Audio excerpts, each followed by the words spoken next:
Is there anything I should know about the Dagger Museum? Yeah, I went down there. I did get that far in the investigation, at least. I met the museum's president, a stodgy old croaker named Archibald Carrington III. Cagey guy, didn't seem overly concerned about the dagger. You might see if you can get a little bit more out of him. I also spoke with a Pippin Carter. Nasty little squirt. He acts like the world owes him a living. Apparently, he's the one who's originally discovered the dagger in Egypt, along with some of the other junk in the exhibit. Now he was hot about the dagger. Took the whole thing like it was a personal stab at him. No pun intended.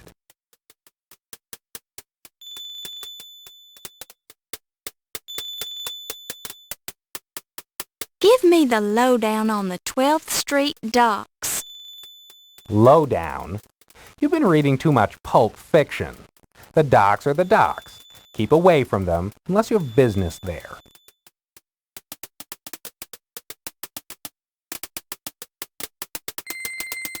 What can you tell me about low fats? It's a place to take your laundry. That's about it as far as I know.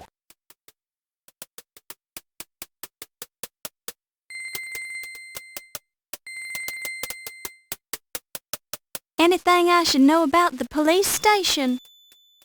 Well, it's usually a good source of information. It's standard procedure to check there at some point in any investigation. Sometimes they just blow smoke at you, hand you the commissioner's party line. But once in a while they'll give you something you can actually use.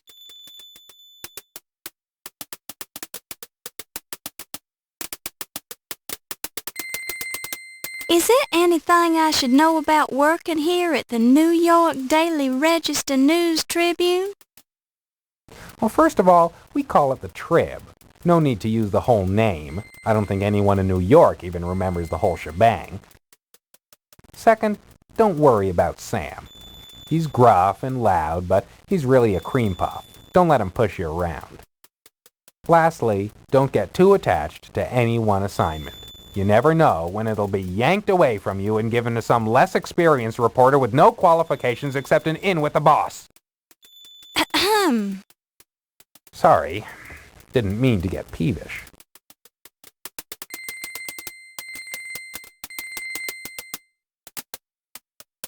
Who is Ziggy? He's what we politely call a stool pigeon. Basically, the guy squeals for cash. Amazing that the guy hasn't had his neck broken by now.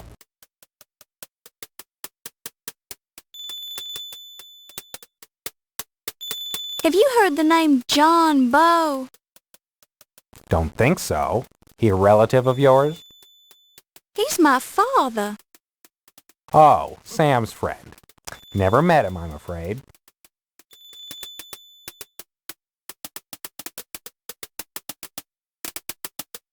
Tell me about low fat. The old laundry guy? What's to tell?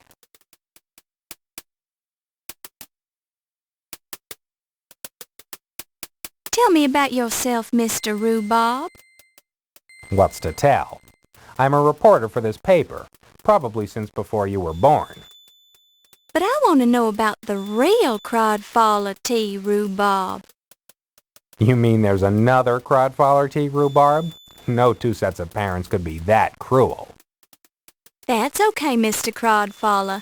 You don't have to tell me about yourself if you don't want to.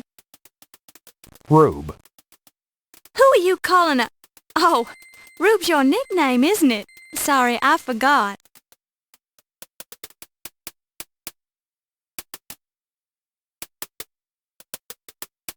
Have you dealt with Detective O'Reilly? I know he's assigned to the case. I didn't get anything out of him. Maybe you'll have better luck being a lady and all.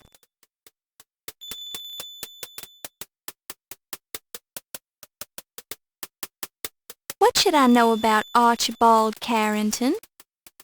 Carrington hasn't been in the States long. He's from England, but somehow he doesn't quite come off on a level. Call me stupid, but I just think the guy should be more concerned about museum property vanishing. His first month on the job, too.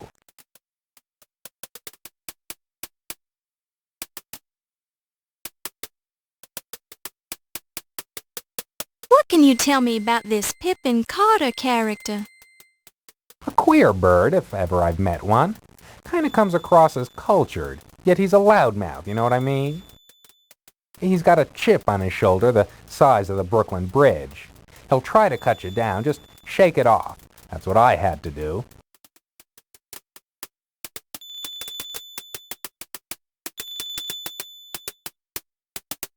What can you tell me about Sam? He's a perfectionist. I badmouth him now and then, but, well, he's given me plenty of breaks, so I owe him a few.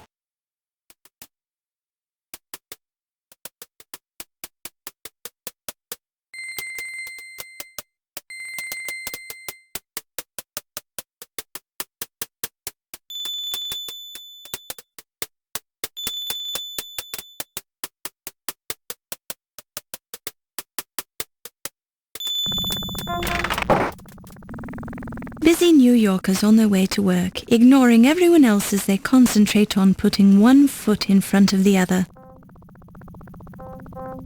It's the world-famous Product Design Building, the New York home for the mentally bewildered. The corner of 75th Street and Madison Avenue, New York City, home of the world-famous New York Daily Register News Tribune Building, among other things. The imposing Gothic entrance to the world-famous New York Daily Register News Tribune.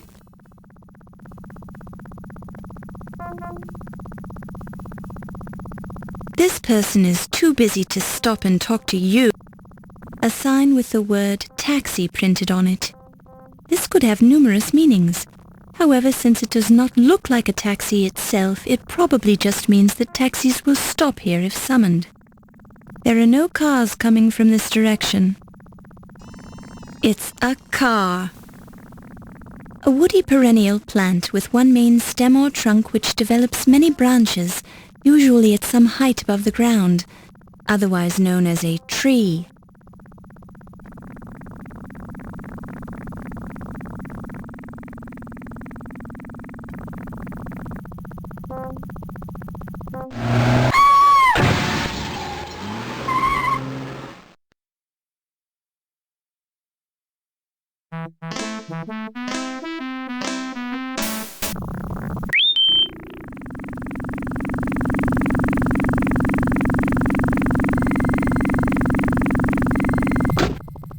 Greetings, madam. I can motivate you to your destination if you can prove that you're a reporter or if you have American currency.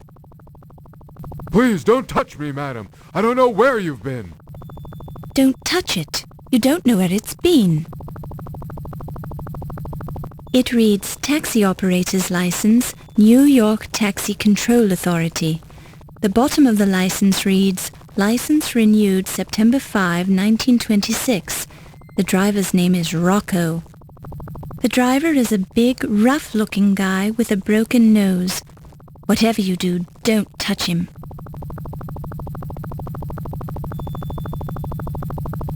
I'm terribly sorry, madam, but the Taxi Control Board won't allow me to have a normal conversation with passengers. It's New York City.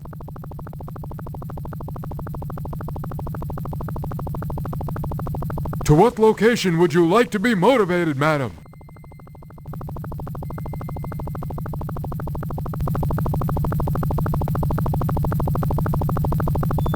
Have you read that new book by Carl Sandburg? It's Abraham Lincoln, The Prairie Years.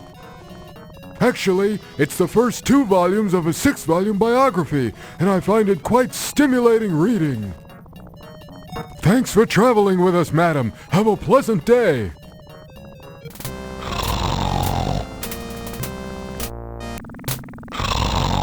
A proud stone lion with a lamp on his head. The fact that he's looking east may indicate that he looks forward to the sunrise each day. Or maybe not. Unless the sign is lying to you, this is the police station. The glass seems to be fogged on the inside so that you can't see through it.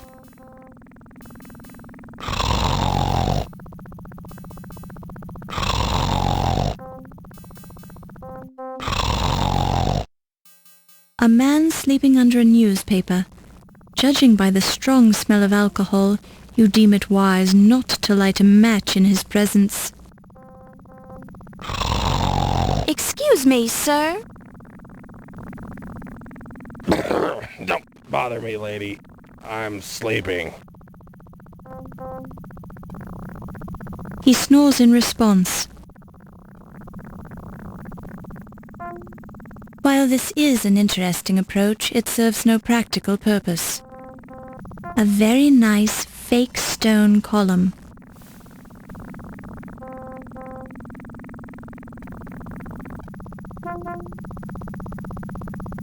Feels like the sidewalk.